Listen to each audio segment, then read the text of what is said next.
শাহজালালের কার্গো ভিলেজে অগ্নিকাণ্ডের 10 মাসেও ক্ষতিপূরণ পাননি অনেক ব্যবসায়ী। ঝুঁকিপূর্ণ ভবনে পণ্য খালাস, সুরক্ষা নিশ্চিত না হলে বড় দুর্ঘটনার শঙ্কা। টাকা না দিই তাইলে বলে গাছ কাটা মামলা দিবে। আর পরিণামে জাল নৌকা শুদ্ধ মনে করেন গায়েব হয়ে যাবে, নিজেও গায়েব হয়ে যেতে পারে। প্রভাবশালীদের নিয়ন্ত্রণে উপকূলের চর, খাল, নদী ও সাগরের মোহনা। মাছ ধরতে জেলেদের গুনতে হচ্ছে টাকা। বন বিভাগের অনুমতির আড়ালে ইজারা বাণিজ্য। মাছের সরবরাহ কমছে পাথরঘাটা মৎস্য অবতরণ কেন্দ্রে। বছর ব্যবধানে ইলিশ নেমেছে অর্ধেকে। রাজস্ব আদায়ে টান। নিষিদ্ধ পদ্ধতিতে অবতরণ বৃদ্ধিকে দায়ী করছেন মৎস্যজীবীরা। পিরোজপুরে জনপ্রিয় হয়ে উঠছে মাল্টা চাষ। অনুকূল আবহাওয়ায় মিলছে ভালো ফলন। লাভবান হচ্ছেন বাগানীরা। চাষ সম্প্রসারণে সহযোগিতা করছে স্থানীয় কৃষি বিভাগ। এবং যুক্তরাষ্ট্র কানাডা পাল্টাপাল্টি শুল্কের প্রভাব পড়বে দুই দেশের বাণিজ্যে। কর্মসংস্থান কমার শঙ্কা। অনিশ্চয়তার মুখে মেক্সিকোর সঙ্গে ত্রিদেশীয় মুক্ত বাণিজ্য চুক্তি।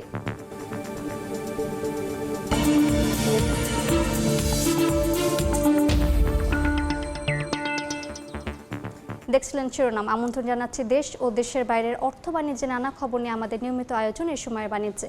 আপনাদের সঙ্গে আছে আমি মালিহা সুহরওয়ার্দী। শুরুতেই ফেনীতে নুসরাত হত্যা মামলার খবর। ফেনীর সোনাগাজীতে নুসরাত হত্যা মামলায় হাইকোর্টের রায় ঘোষণা চলছে। এই মুহূর্তে হাইকোর্টে আছেন সহকর্মী আফজাল হোসেন। সরাসরি যাচ্ছি তার কাছে।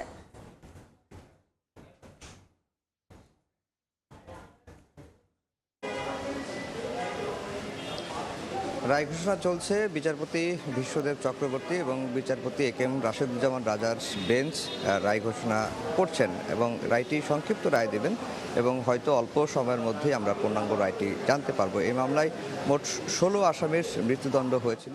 মূল যে অভিযুক্ত ফেনীর সোনাগাজী ইসলামিয়া ফাজিল মাদ্রাসার যে অধ্যক্ষ এস.এম. সিরাজউদ্দৌলা, তার মৃত্যুদণ্ড হয়েছে। এর বাইরে ওই সময়ে তৎকালীন উপজেলা আওয়ামী লীগের নেতা রুহুল আমিন এবং পৌরসভার কাউন্সিলর মাকসুদ, তারও মৃত্যুদণ্ড হয় এবং এই মামলায় বেশ কয়েকজন শিক্ষার্থীও, অর্থাৎ ওই মাদ্রাসার শিক্ষার্থী, তাদেরও মৃত্যুদণ্ড হয়েছে। 16 আসামির মৃত্যুদণ্ড হয়েছে। 16 আসামির পক্ষে যাদের আইনজীবী ছিলেন তারা তাদের খালাস চেয়েছেন, খালাসের পক্ষে নানা রকম যুক্তি দিয়েছেন। কারণ এই মামলায় মূল তদন্ত করেছে পিবিআই।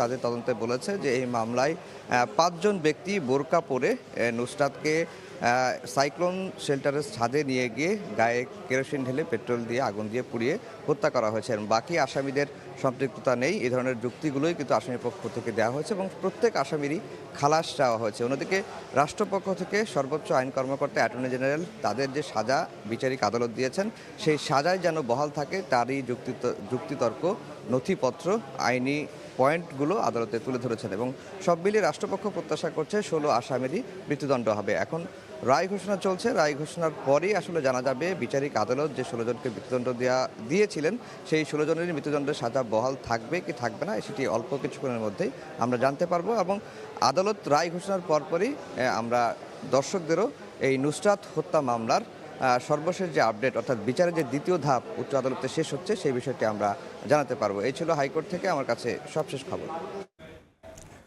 যুক্ত ছিলাম হাইকোর্টে। শাহজালাল বিমানবন্দরের কার্গো ভিলেজে অগ্নিকাণ্ডের ক্ষতিপূরণ পাননি বেশিরভাগ ব্যবসায়ী। উল্টো পুড়ে যাওয়া ভবনের নিচে দেদারসে চলছে পণ্য খালাস। ফায়ার সার্ভিস কার্গো ভবনটিকে ঝুঁকিপূর্ণ বললেও ভ্রুক্ষেপ নেই কারো। এমনকি সুরক্ষা নিশ্চিতে কোনো চিঠিও দেয়নি বাংলাদেশ বিমান। বিশেষজ্ঞরা প্রশ্ন তুলছেন, ক্ষতিগ্রস্ত ভবনে আবারও দুর্ঘটনা ঘটলে দায় নেবে কে? কাজল আবদুল্লাহ 2 পর্বের ধারাবাহিকের আজ 2য় পর্ব। ক্যামেরায় ছিলেন মিজানুর রহমান মিন্টু। 2025 অক্টোবর ঢাকা বিমানবন্দরের ইতিহাসে সবচেয়ে ভয়াবহ অগ্নিকাণ্ডের ঘটনা। স্পর্শকাতর এলাকায় এমন ধ্বংসলীলায় স্তম্ভিত হয় দেশবাসী। এ ঘটনায় শুধু তৈরি পোশাক খাতের ক্ষতি হয় আর্থিক মূল্যে প্রায় 102 কোটি টাকার, আর সামগ্রিক ক্ষতি প্রায় 12,000 কোটি টাকা। ঘটনার পর পেরিয়েছে 10 মাস। ক্ষতিগ্রস্ত ব্যবসায়ীরা কি আদৌ পেয়েছেন ক্ষতিপূরণ? কিছু কোম্পানি হয়তো ইন্স্যুরেন্স ক্লেম পেতে পারে, বা ম্যাক্সিমামই এগুলো পাওয়া যায় না আসলে, কারণ ছোট বিষয় তো। এখানে দেখা যায় $5,000, $10,000, $20,000 ইস্যু থাকে, যেগুলো শুধু আর্জেন্ট পণ্য। তো এই ছোটো ফিগার নিয়ে ইন্স্যুরেন্স ক্লেম করে তার পিছিয়ে ঘোরার থেকে অনেকে এটা করেও না। এবার আসা যাক আমদানি কার্গো ভিলেজের বর্তমান দৃশ্যপটে। এখনো দেয়ালে আগুনের কালো দাগ, পুড়ে যাওয়া ছাদ, ক্ষতিগ্রস্ত নানা উপকরণ দৃশ্যমান, অথচ সেই জায়গারই কিছু অংশ রং করে চলছে সব ধরনের কর্মযোগ্য। 18 অক্টোবরে ভয়াবহ অগ্নিকাণ্ডে কার্গো ওয়ার হাউস পুড়ে ছাই হয়ে গেছে। 10 মাস অতিবাহিত হয়েছে, অদ্য পর্যন্ত এই কার্গো ব্যবস্থাপনার কোনো আমরা ভালো কিছু দেখতে পাচ্ছি না। এদিকে গ্রাউন্ড হ্যান্ডলিং পরিচালনায় থাকা বাংলাদেশ বিমান জানিয়েছে, নিরাপদ কার্গো কমপ্লেক্সের জন্য চিঠি দেওয়া হয়েছে বেসামরিক বিমান চলাচল কর্তৃপক্ষকে। বর্তমান অবকাঠামো কতটুকু নিরাপদ জানতে চাইলে পুরো বিমানবন্দরের নিরাপত্তা অবকাঠামো, অগ্নি নিরাপত্তা ও পরিচালনার দায়িত্বে থাকা সিভিল এভিয়েশনের পর্ষদ সদস্য কেউই কথা বলেননি। আমাদের বি সেকশনে যে চালু আছে এখানে নিরাপত্তা সঠিকভাবে রয়েছে এবং ফায়ার সেফটি প্ল্যান এটাও আমাদের অ্যাপ্রুভালের জন্য অপেক্ষায় আছে। ভবনটিতে অনুমোদিত ফায়ার সেফটি না থাকায় কার্যক্রম পরিচালনা ঝুঁকিপূর্ণ বলছে ফায়ার সার্ভিস। আবারও কোনো অঘটনের দায় বর্তাবে বেবিচকের ওপরই। এই বিল্ডিংটা তো একসময় করা হয়েছিল, এটা একটা কার্গো স্টোরেজ ফ্যাসিলিটি। এইটা তো কার্গো ভিলেজ হিসেবে মানে গণ্য করা যায় না এটা, এবং কার্গো ভিলেজের যে ক্যারেক্টারিস্টিক্স থাকে সেই ক্যারেক্টারিস্টিক্সের কোনো কিছুই এখানে নাই। এটা একটা কার্গো গোডাউন হিসেবে করা হয়েছিল। যতক্ষণ না তারা ফুল ফ্লেজেড আপনার কার্গো কমপ্লেক্স তৈরি করছে ততক্ষণ কিন্তু ঝুঁকি থেকেই যায়। সাময়িক সুবিধা পেতে নিরাপত্তায় আপোষ করলে দীর্ঘমেয়াদে আরও বড় ক্ষতির ঝুঁকি তৈরি হয়, সতর্কবার্তা অংশীজনদের। স্বল্প পরিসরে হলেও এই পোড়া কার্গো ভবনের নিচেই প্রতিদিন আনাগোনা শত শত মানুষের। চলছে ব্যাংকিং, কাস্টমস এবং পণ্য খালাসের মতো কার্যক্রম। সংশ্লিষ্টরা মনে করেন পরবর্তীতে যে কোনো ঘটনায় প্রাণহানির মতো ঘটনা পাশাপাশি প্রশ্নবিদ্ধ হতে পারে বাংলাদেশের এয়ার কার্গো ব্যবস্থাপনা নিয়ে। শাহজালাল বিমানবন্দর থেকে কাজল আব্দুল্লাহ, সময় সংবাদ, ঢাকা। দর্শক, প্রতিবেদনটি দেখলাম। এ বিষয়ে আলোচনার জন্য আমাদের সঙ্গে যুক্ত হয়েছেন international air express association of Bangladesh IAEAB এর সভাপতি কবির আহমেদ। এই সময় বাণিজ্যে আপনাকে স্বাগত। ধন্যবাদ।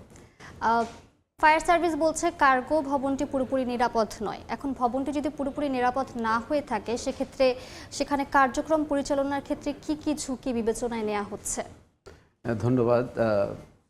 আসলে আপনারা জানেন, যখন এই ভয়াবহ অগ্নিকাণ্ডটি ঘটে তার ব্যাপারে বিভিন্ন ধরনের তদন্ত করা হয়েছে এবং সেই প্রতিবেদনগুলো এখনও এবং বিভিন্ন পত্রিকাও সেগুলো আসছে। তো আমরা সবাই তার কনসিকোয়েন্সটা জানি, কিন্তু বর্তমানে ঢাকা বিমানবন্দরে যে কার্গো ব্যবস্থাপনা সেটা তো 1 ঘন্টার জন্য বন্ধ রাখা সম্ভব না।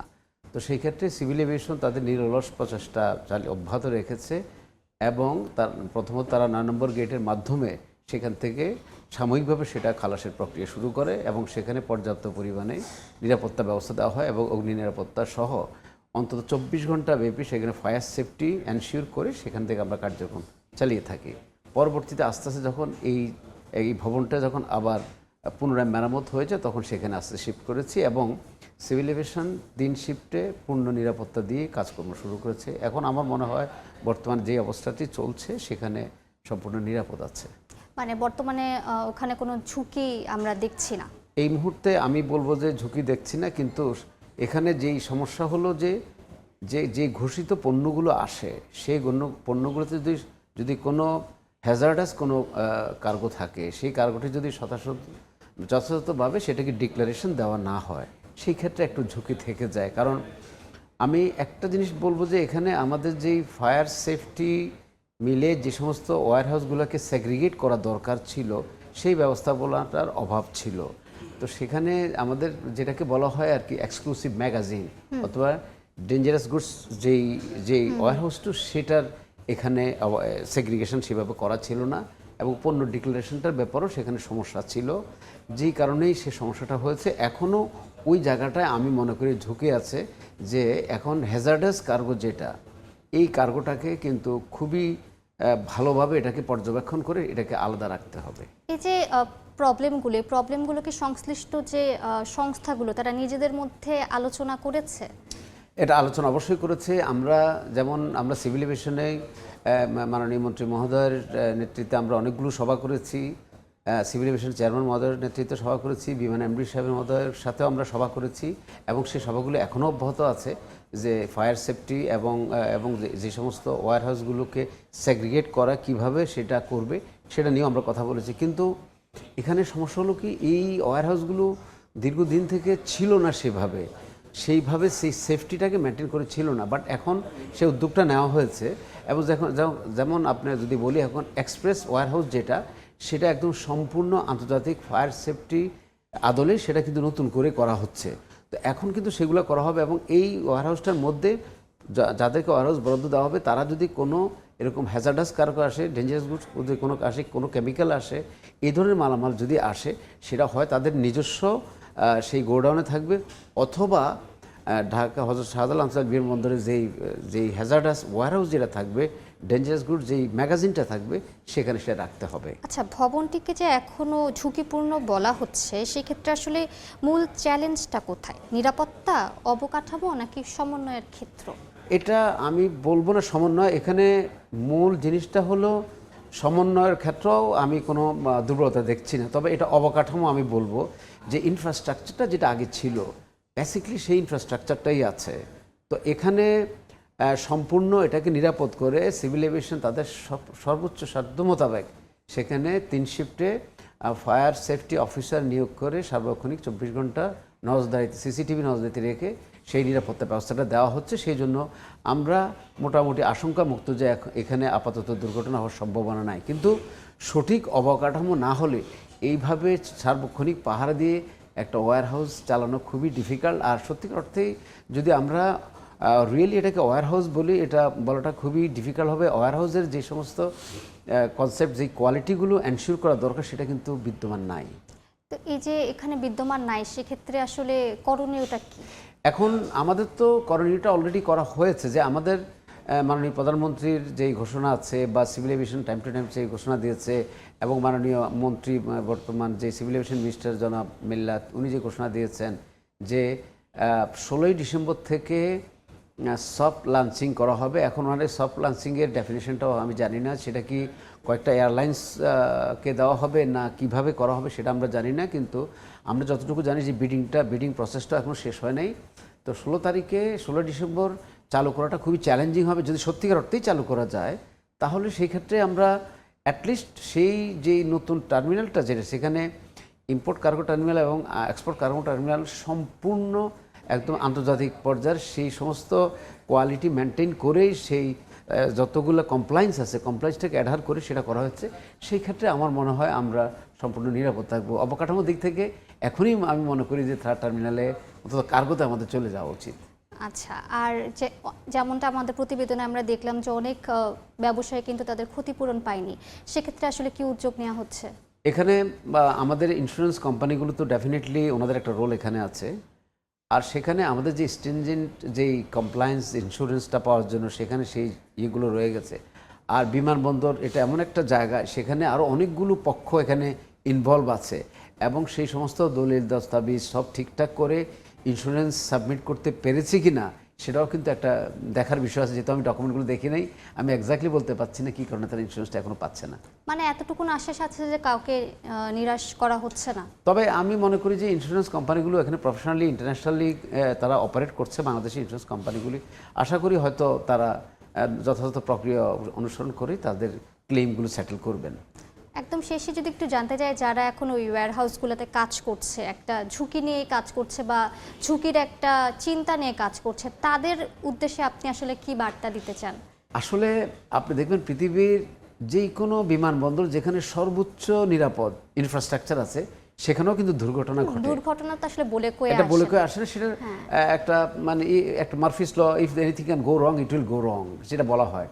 তো আমাদের এখানে যেই বাড়তি যেই শঙ্কার বিষয়টা সেটা হচ্ছে, যেহেতু আমাদের জায়গাটা পুড়ে গেছে, এখন সিভিল এভিয়েশন সেটা নিরাপত্তা নিরাপত্তা নিশ্চিত করে আমাদেরকে অপারেশনটা করছি। বাট তারপরেও যেহেতু আমাদের ওয়্যারহাউসটা এখনও প্রফেশনালি এটাকে তৈরি করা হয় নাই, সেই ক্ষেত্রে একটু ঝুঁকি তো থেকেই যায়। এই প্রফেশনালি তৈরি হতে আর কত সময় লাগতে এটা পারে? এখানে এটাকে মানে আমি যদি এক্সপ্রেস ওয়্যারহাউসটার কথা বলি, যেটাতে আমরা অপারেট করছি, সেটা আমি আশা করছি যে ডিসেম্বরের মধ্যে আমরা সেখানে আশা করি আমরা উঠতে পারবো। আর যেটা ইম্পোর্ট ওয়্যারহাউস সেটা আমার মনে হয় আগামী 1-2 মাসের মধ্যেই সেটা শেষ হয়ে যাবে বলে আমি আশা করছি। ইতিমধ্যে আমার মনে হয় যে ডিসেম্বর-জানুয়ারির মধ্যে আমরা নতুন যেই ওয়্যারহাউস টার্মিনাল 3 বোধহয় আমরা সেখানে শিফট করতে পারবো। ইম্পোর্ট কারোর কথা বলছি আমি, বাট এক্সপ্রেসটা আপাতত এখানেই থাকবে। অনেক ধন্যবাদ আপনাকে আমাদের সঙ্গে যুক্ত হওয়ার জন্য। অনেক ধন্যবাদ আপনাকে।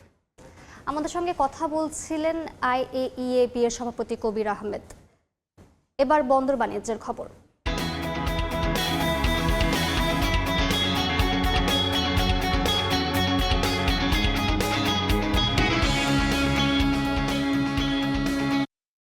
দীর্ঘ 2 বছর বন্ধ থাকার পর ট্যুরিস্ট ভিসা চালু হওয়ায় হিলি ইমিগ্রেশন চেকপোস্ট দিয়ে বেড়েছে ভারত বাংলাদেশের মাঝে পাসপোর্ট যাত্রীর পারাপার। বিস্তারিত জানাতে যুক্ত হচ্ছেন সহকর্মী শফিকুল ইসলাম। সরাসরি চলে যাচ্ছি তার কাছে। জুলাই 18 তারিখ থেকে ট্যুরিস্ট ভিসা পাসপোর্ট যাত্রী পারাপার শুরু হয়েছে। বর্তমানে পাসপোর্ট যাত্রীর সংখ্যা বেড়ে প্রায় 150 জন যাত্রী যাতায়াত করছে প্রতিদিন। এর আগে যেখানে প্রতিদিন যাত্রী যাওয়া আসা করছিল প্রায় 100টির নিচে। তবে মূলত ট্যুরিস্ট ভিসা যাত্রী যাওয়া আসা করার পর দেখেছে এখানে যারা আত্মীয় স্বজনের সঙ্গে যাতায়াত করা বা বিজনেস যারা যাওয়া আসা করে তাদের মধ্যে বেশ একটা স্বস্তি আমরা লক্ষ্য করেছি। তবে বলা যেতে পারে প্রতিনিয়ত যে যাত্রীদের সংখ্যা প্রতিদিনে বাড়ছে। হিলি ইমিগ্রেশন যে কর্মকর্তা জাকিরা আছে তার সাথে আমি কথা বলেছিলাম, তিনি বলছেন আগে যেখানে প্রতিদিন 100 নিচে যাত্রী যেত এখন বর্তমানে প্রতিদিন যাত্রীর সংখ্যা বাড়ছে। গতকালকেও 300 জনের উপরে যাত্রী যাওয়া আসা করেছে। তবে বলা যেতে পারে গড়ে প্রতিদিন 150-র উপরে যাত্রী যাওয়া আসা করছে। এখান থেকে যদি আপনাকে বলি যে এই চলতি মাসের গতকাল পর্যন্ত মানে যাত্রীর সংখ্যা ছিল এখানে প্রায় 5,694 জন যাত্রী আগমন এবং বহির্গমন ছিল। সেখান থেকে সরকার রাজস্ব পেয়েছে 32,78,500 টাকা রাজস্ব পেয়েছে। তো আমরা এখানে যাত্রীদের সঙ্গে কথা বলেছি। যাত্রীদের তারা বলছেন যে উত্তরাঞ্চলের মধ্যে একমাত্র যে immigration checkpost Hili immigration checkpost দিয়ে তাদের ভারতে যাতায়াতের জন্য যে আত্মীয় স্বজন আছে তাদের জন্য বেশ একটা সুবিধা হয়েছে। তারা বলছেন যে এই যে ট্যুরিস্ট ভিসার কারণে তাদের বেশ একটা সুবিধা হয়েছে তারা বলছেন। তাছাড়া তারা বলছেন যে ইমিগ্রেশনের ভিতরে যে বিশ্রামাগার বা তাদের ওয়াশরুম সেটা পর্যাপ্ত থাকলে তাদের জন্য ভালো হতো। তারা বলছেন যেহেতু একমাত্র যাওয়া আসার জন্য যে ইমিগ্রেশন চেকপোস্টে সেখানে আধুনিক আইনের যে সোয়া সেটা কিন্তু তারা লক্ষ্য করে। তারা বলছেন যে বিশেষ করে যাত্রীদের যেহেতু যাত্রীদের ট্যাক্স তাদের যে রাজস্ব সেটা কিন্তু বৃদ্ধি পেলেও তাদের কিন্তু তাদের যে সেবা সেটা কিন্তু বৃদ্ধি পায়নি। তো কর্তৃপক্ষ বলছেন যেহেতু ইমিগ্রেশন চেকপোস্টটি ইতিমধ্যেও তারা ভাঙ্গে বা নতুন করা হবে। তো হিলি ইমিগ্রেশন চেকপোস্ট থেকে এতটুকু ছিল আমার কাছে সর্বশেষ। যুক্ত ছিলাম হিলিতে। সচিবালয়ে বাণিজ্য মন্ত্রণালয়ের বৈঠক শেষে সাংবাদিকদের সঙ্গে কথা বলছেন বাণিজ্য মন্ত্রী খন্দকার আবুল মুক্তাদি। সরাসরি যুক্ত হচ্ছে সেখানে। আর এখনই 2-3 দিন আগে আমাদের সিআইআই একটা বড় ডেলিগেশন এসেছিল। আর ওই ডেলিগেশন আমাদের 80% জিডিপির, আর এখানে বাংলাদেশের যা বিজনেস কমিউনিটি আছে ওদের সঙ্গেও দেখা হলো, ওরাও 80% জিডিপিতে করে। তাহলে আসল কথা হচ্ছে সাধারণ মানুষ কি চায়। সাধারণ মানুষ চায় চাকরি, শিক্ষা, স্বাস্থ্য, ভালো রাস্তা, বিদ্যুৎ। আর এইটা হতে পারে যখন বাণিজ্য, বিজনেস টু বিজনেস। তাহলে এইটাই কথা হলো যে আমার লেভেল থেকে তো আমরা সব কথাবার্তা হবে, কিন্তু এইটাও দরকার যে অফিসার লেভেল, আমাদের অফিসার্স আর বাংলাদেশের যে বাণিজ্য মন্ত্রণালয়ের অফিসার ওরা রেগুলার টাচে থাকা দরকার। দেখুন দুদিক আছে, একটা পলিটিক্যাল লেভেল ওটা থাকবে, আর সবসময় আমি বলি যে ডেমোক্রেসিতে ইস্যু থাকবে, আর অন্য হচ্ছে মানুষের কি চায়, আর ওইটা হচ্ছে উন্নয়ন। উন্নয়ন ছাড়া কিছু হতে পারে না। আর আমাদের দুই দেশের সাধারণ মানুষ অনেক ট্যালেন্টেড আছে, এই কথাটাও আমি বললাম যে অনেক ওদের নলেজ, আর বেশিরভাগ যা ইয়াং জেনারেশন আছে, ইয়াং জেনারেশন যা ওদের ক্ষমতা আছে, যা ওদের জানাশোনা আছে, যা ওদের অ্যাসপিরেশন আছে দুই দেশের, তাহলে ওই ইয়াং জেনারেশনের অ্যাসপিরেশন এইটা আমাদের সবাই দায়িত্ব। সো ওই দিশাতে আমরা যা করা আছে আমরা নিশ্চয়ই করব। কুল মিলিয়ে খুব ভালো আমার মিটিং হলো। I am very grateful to the honourable minister, উনি আমাকে সময় দিলেন, আর আশা করি এইটা চলতে থাকবে। ইন্টারডিপেন্ডেন্সি, বুঝতে পারলেন, ইন্টারডিপেন্ডেন্সি ইজ এ পার্মানেন্ট সলিউশন। যে আমি আপনার ওপর ডিপেন্ড করছি উন্নয়নের জন্য, আর আপনি আমার ওপর ডিপেন্ডেন্ট করছেন, আর এই ডিপেন্ডেন্সি হচ্ছে একটা ফ্যামিলি, আর এইটা আমরা নিয়ে যেতে চাই। অন্য জিনিস will take its own time, কিন্তু এই জিনিসটা যা মন্ত্রী সাহেব বললেন আমি একদম একমত। আর I wish all the very best for the younger generation. আমি ভাবলাম সবই তো বলে দিলাম, একটু। সচিবালয়ে কথা বলছিলেন ঢাকায় নিযুক্ত ভারতীয় হাইকমিশনার দীনেশ ত্রিবেদী। দেখছেন এ সময় বাণিজ্য, সঙ্গেই থাকুন। রোড সেফটি প্রকল্পের উদ্যোগে সড়ক দুর্ঘটনা পরবর্তী জরুরি সেবা প্রদানের লক্ষ্যে অ্যাম্বুলেন্স উদ্বোধন ও প্রকল্পের কার্যক্রম অবহিতকরণ অনুষ্ঠানে বক্তব্য রাখছেন সড়ক পরিবহন মন্ত্রী শেখ রবিউল আলম। সরাসরি চলে যাচ্ছে সেখানে।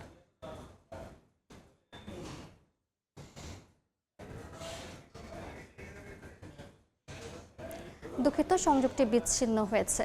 দেখছেন এ সময়ের বাণিজ্য।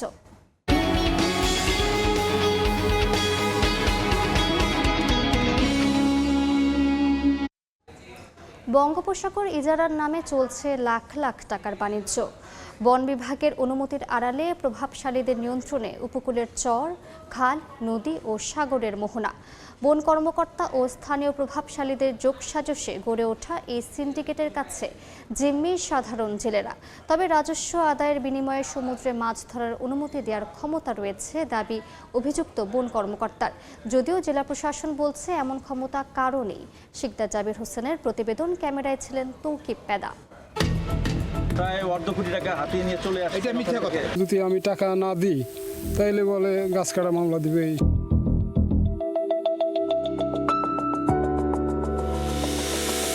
বঙ্গোপসাগরের বিস্তীর্ণ জলরাশি, যেখানে সবার জন্য উন্মুক্ত থাকার কথা মাছ ধরার সুযোগ, কিন্তু বাস্তবতা একেবারেই ভিন্ন।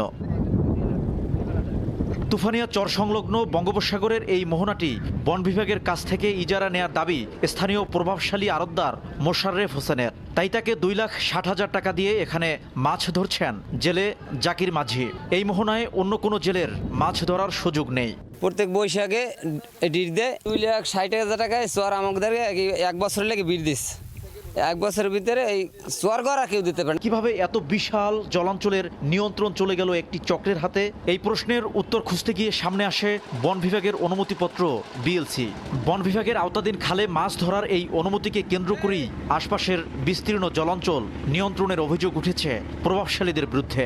আর এই পুরো প্রক্রিয়ায় বন বিভাগের কিছু কর্মকর্তা জড়িত বলেও অভিযোগ জেলেদের।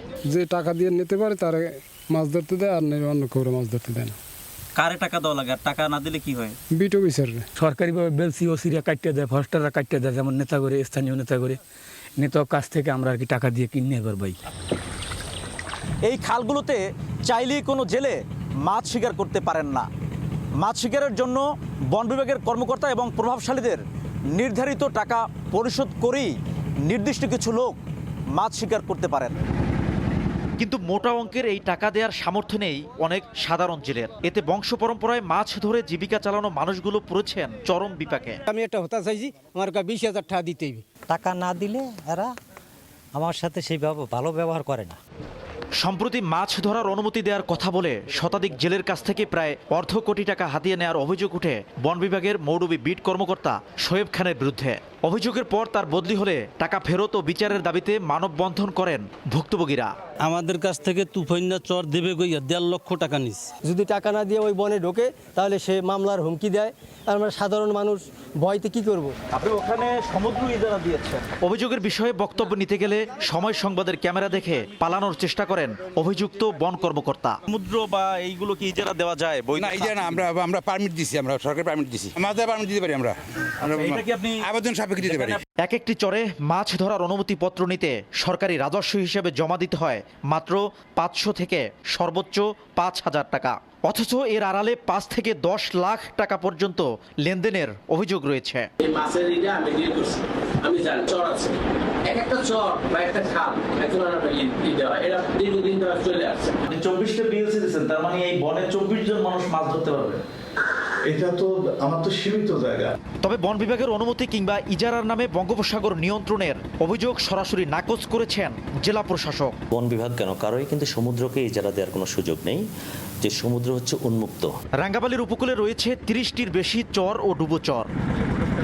শিকদার জাবির হোসেন, সময় সংবাদ, পটুয়াখালী। রোড সেফটি প্রকল্পের উদ্যোগে সড়ক দুর্ঘটনা পরবর্তী জরুরি সেবা প্রদানের লক্ষ্যে অ্যাম্বুলেন্স উদ্বোধন ও প্রকল্পের কার্যক্রম অবহিতকরণ অনুষ্ঠানে বক্তব্য রাখছেন সড়ক পরিবহন মন্ত্রী শেখ রবিউল আলম। সরাসরি আবারও চলে যাচ্ছে সেখানে। কিন্তু সড়ক দুর্ঘটনা নিয়ন্ত্রণ করা কঠিন।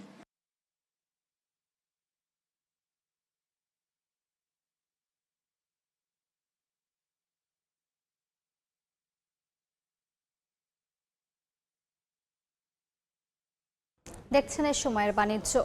বরগুনার পাথরঘাটা মৎস্য অবতরণ কেন্দ্রে কমেছে অবতরণ। 58 দিনের নিষেধাজ্ঞার পর গত বছরের তুলনায় মাছ অবতরণ কমেছে প্রায় 5.5%। এর মধ্যে ইলিশ অবতরণ কমেছে প্রায় অর্ধেক। মৎস্যজীবীরা বলছেন নিষিদ্ধ পদ্ধতিতে মাছ অবতরণ বৃদ্ধি পাওয়ায় এমন পরিস্থিতি তৈরি হয়েছে। রুবেল হোসেনের ছবিতে সাইফুল মিরাজের রিপোর্ট। সামুদ্রিক মাছ অবতরণের দিক থেকে দেশের দ্বিতীয় বৃহত্তম বরগুনার পাথরঘাটা মৎস্য অবতরণ কেন্দ্র। সমুদ্র থেকে মাছ শিকার শেষে এই অবতরণ কেন্দ্রে বিক্রি করতে নিয়ে আসেন জেলেরা। 58 দিনের নিষেধাজ্ঞার পর 12 জুলাই থেকে 21 আগস্ট পর্যন্ত গত বছরের তুলনায় চলতি বছর এই অবতরণ কেন্দ্রে কমেছে মাছ অবতরণ। গত বছর পাথরঘাটা মৎস্য অবতরণ কেন্দ্রে মোট মাছ অবতরণ হয়েছিল 429 মেট্রিক টন। এর মধ্যে ইলিশ ছিল 317 মেট্রিক টন এবং অন্যান্য মাছ ছিল প্রায় 112 মেট্রিক টন। চলতি বছর মোট মাছ অবতরণ হয়েছে প্রায় 406 মেট্রিক টন। মনে করেন 6 লাখ এত মানমান আইবে না। ট্রলিং এসব কাছে লইয়ায় যদি ট্রলিং না বন্ধ হয় তাহলে এই বোর্ডে 2-1 বছরের মধ্যেই কোনো মাছ পাইবে না। চলতি বছর রাজস্ব আদায় হয়েছে 31,79,735 টাকা, যা গত বছরের রাজস্ব আদায়ের তুলনায় প্রায় 24% কম। ইলিশের অবতরণ কম হয়, আমাদের রাজস্বের পরিমাণটা একটু মৎস্য অবতরণ চার্জ যেটা আমরা নিয়ে থাকি সেটার পরিমাণ কমে গেছে। মৎস্য বিভাগ বলছে অবৈধ ট্রলিং মালিকদের কৌশলগত কারণে ট্রলিং দিয়ে মাছ শিকার বন্ধ করা যাচ্ছে না। মৎস্য অধিদপ্তর যে লজিস্টিক ক্ষমতা আছে, যে সাপোর্ট আছে, এটাও বৃদ্ধি করা দরকার। তাহলে তাদের সাথে আমাদের পেরিয়ড অনেক কঠিন হয়ে যায়। পাথরঘাটা মৎস্য অবতরণ কেন্দ্রে বিক্রি করা মাছের মোট দামের 1.25% রাজস্ব আদায় করে সরকার। সাইফুল মিরাজ, সময় সংবাদ, বরগুনা।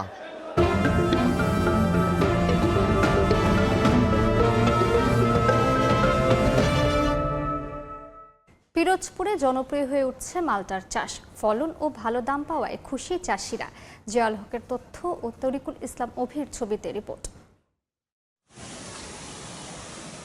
সবুজ পাতার ফাঁকে ঝুলছে কাঁচা মালটা, ফলের ভারে নুয়ে পড়েছে প্রতিটি গাছ।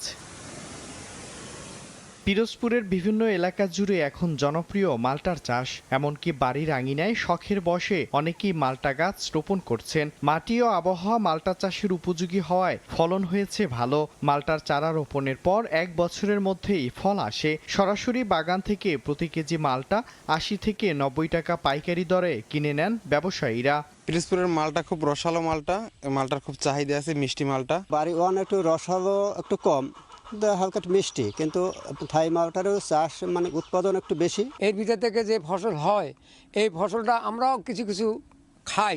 এদিকে চাষিদের লাভবান করতে সব ধরনের সহযোগিতা করে যাচ্ছে স্থানীয় কৃষি বিভাগ। এই মালটা উৎপাদনে কৃষকরা দিন দিন আগ্রহী হচ্ছে এবং এই যে এই মালটাটা এখান থেকে ঢাকা, চট্টগ্রাম, নোয়াখালী বা দেশের অন্যান্য জেলায় এখান থেকে মালটা যায়। কৃষি বিভাগের তথ্য মতে জেলায় 430 হেক্টর জমিতে বাড়ি 1 ও থাই জাতের মালটার আবাদ হয়েছে।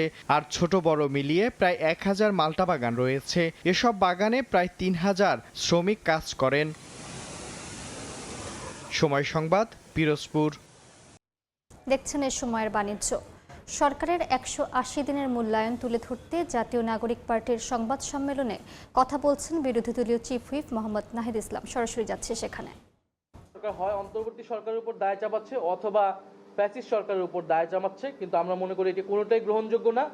অন্তর্বর্তী সরকার আরও বিধ্বস্ত পরিস্থিতিতে দেশের দায়িত্ব কিন্তু সেই সময় নিয়েছিল এবং সেই সময় কিন্তু আমরা রেকর্ড পরিমাণ লোডশেডিং দেখিনি এবং এই গ্যাসের সংকট দেখিনি। ফলে আমরা মনে করি সরকারের অব্যবস্থাপনা, পরিকল্পনাহীনতা এবং অদক্ষতা থেকে এই সংকট তৈরি হয়েছে। আমরা যদি একটু কৃষি খাতে যাই, কৃষককে বস্তা প্রতি বাড়তি দামে সার কিনতে হচ্ছে। অধিকাংশ জেলায় সেটা 350 থেকে 450 টাকা অতিরিক্ত ব্যয় হচ্ছে এবং দুর্বল মনিটরিং এবং রাজনৈতিক সমর্থন পুষ্ট সিন্ডিকেটের কারণে চলতি আমন মৌসুমের শুরুতেই কৃষকের চড়া দামে সার কিনতে হচ্ছে, ক্যাশ মেমো চাইলে সার না দেওয়ার হুমকিও দেওয়া হচ্ছে। উৎপাদন ব্যয় বাড়বে, ফলনে বিরূপ প্রভাব পড়বে এবং কৃষকরা ন্যায্য মূল্য থেকে বঞ্চিত হবে। আমরা যদি দেখি গুরুত্বপূর্ণ যে খাত আমাদের যেটা সংকট ছিল এবং এখনও তৈরি হচ্ছে, সেটা ব্যাংক দখল এবং বাজার সিন্ডিকেটের প্রত্যাবর্তন। আমরা যদি ক্রেডিট রেটিংয়ে দেখি, অব্যবস্থাপনা এবং সংস্কার অনিচ্ছার কারণে আন্তর্জাতিক যে ঋণ মান নির্ণয়কারী সংস্থা S&P অ্যান্ড ফিচ বাংলাদেশের অর্থনৈতিক পূর্বাভাস নেতিবাচক পর্যায়ে নামিয়ে এনেছে। যুক্ত ছিলাম বাংলা মোটরে, কথা বলছিলেন নাহিদ ইসলাম। নতুন সরকারের প্রথম 6 মাসের একটি অর্থনৈতিক পর্যালোচনা তুলে ধরতে ধানমন্ডিতে নিজ কার্যালয়ে সংবাদ সম্মেলনের আয়োজন করেছে গবেষণা প্রতিষ্ঠান centre for policy dialogue CPD. এই মুহূর্তে কথা বলছেন সিপিডির সম্মানীয় ফেলো ডক্টর দেবপ্রিয় ভট্টাচার্য। সরাসরি চলে যাচ্ছে সেখানে। মোহাম্মদ আলী ইমরান, জিটিভি। নজরুল ইসলাম রনি, 71 টিভি। আমি জিদানে আলম, যমুনা টিভি। আসসালামু আলাইকুম, আমি আব্দুল আল সাইম, 21 টেলিভিশন। আসসালামু আলাইকুম, মতিন খান, নাগরিক টেলিভিশন। আসসালামু আলাইকুম, তামিম, দেশ TV. Mohammad Aminul Islam, Somoy television. Mohammad Saiful Hasan, centre for policy dialogue CPD. Mohammad Shafayet Hussain, ডিবিসিতে। আমি আসাদুজ্জামান কানন, নিউজ 24 টেলিভিশন। আসসালামু আলাইকুম, আমি হৃদয়, ইন্ডিপেন্ডেন্ট টেলিভিশন। আসসালামু আলাইকুম, আমি আলমগীর হোসেন, গ্লোবাল টেলিভিশন। কাউকে বাদ গেল নাকি?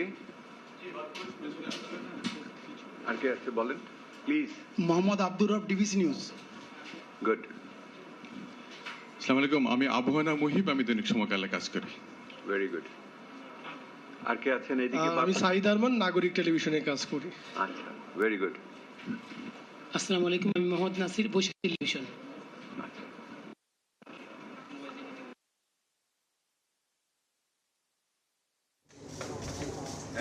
বামবাসী যারা আছেন সামনে পরিচয় দিয়েছেন সবাই পেয়েছেন, তাই না?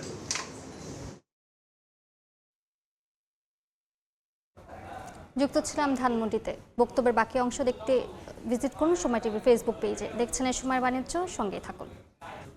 দেখছেন এই সময়ের বাণিজ্য। পূর্বাঞ্চল নতুন শহর প্রকল্পের 27 ও 28 নম্বর সেক্টরের পাশে গড়ে ওঠা পরিকল্পিত আবাসন প্রকল্প পাইন সিটির উন্নয়ন কার্যক্রমে আবাসন ক্রেতা ও বিনিয়োগকারীদের আগ্রহ বাড়ছে। কৌশলগত অবস্থান, পরিকল্পিত উন্নয়ন ও দীর্ঘমেয়াদী মাস্টার প্ল্যানের কারণে পাইন সিটিকে একটি সম্ভাবনাময় আবাসন প্রকল্প হিসেবে গড়ে তোলা হচ্ছে বলে জানিয়েছে কর্তৃপক্ষ।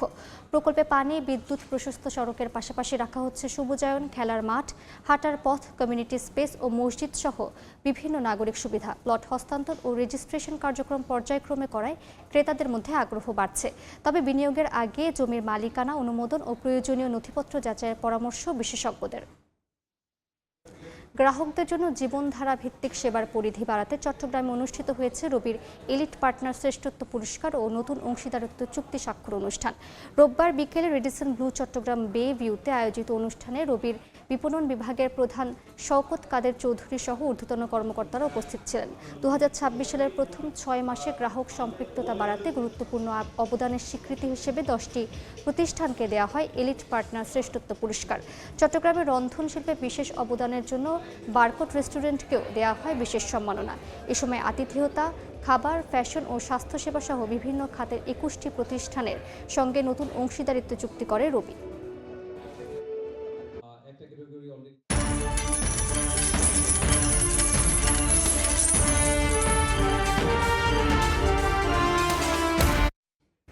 বিশ্ববাজারে স্থিতিশীল যোগাযোগ অবকাঠামো তৈরিতে দরকারি বিটুমিনের দাম। চাহিদার বিপরীতে সরবরাহ কম থাকায় ঊর্ধ্বমুখী লিড ও অ্যালুমিনিয়ামের দাম। পরিবহন, ভূরাজনৈতিক উত্তেজনা ও মৌসুমী চাহিদা থাকায় বিশ্ববাজারে স্থিতিশীল যোগাযোগ অবকাঠামো তৈরিতে দরকারি ভিটামিনের দাম। তবে সপ্তাহ ব্যবধানে দাম 6.18% বেড়ে টন প্রতি বিক্রি হচ্ছে $670।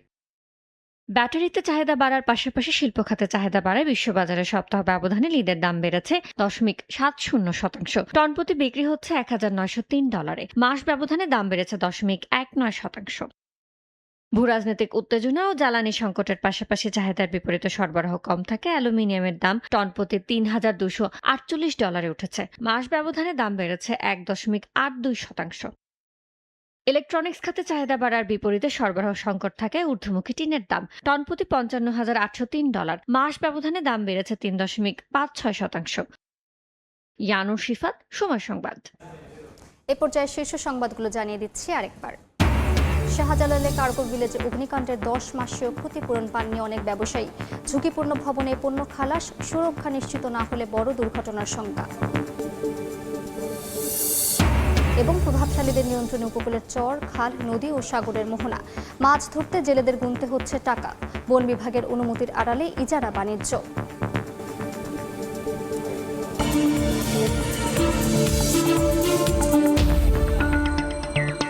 এ ছিল এই সময়ের বাণিজ্য। এরপর দুপুর 12টার সময় সংবাদের সঙ্গে থাকবেন এমদাদুল হক। মালিহা, আপনাকে ধন্যবাদ। দুপুর 12টার সময় সংবাদ নিয়ে আসছি কিছুক্ষণ পর, সঙ্গে থাকুন সময়ের।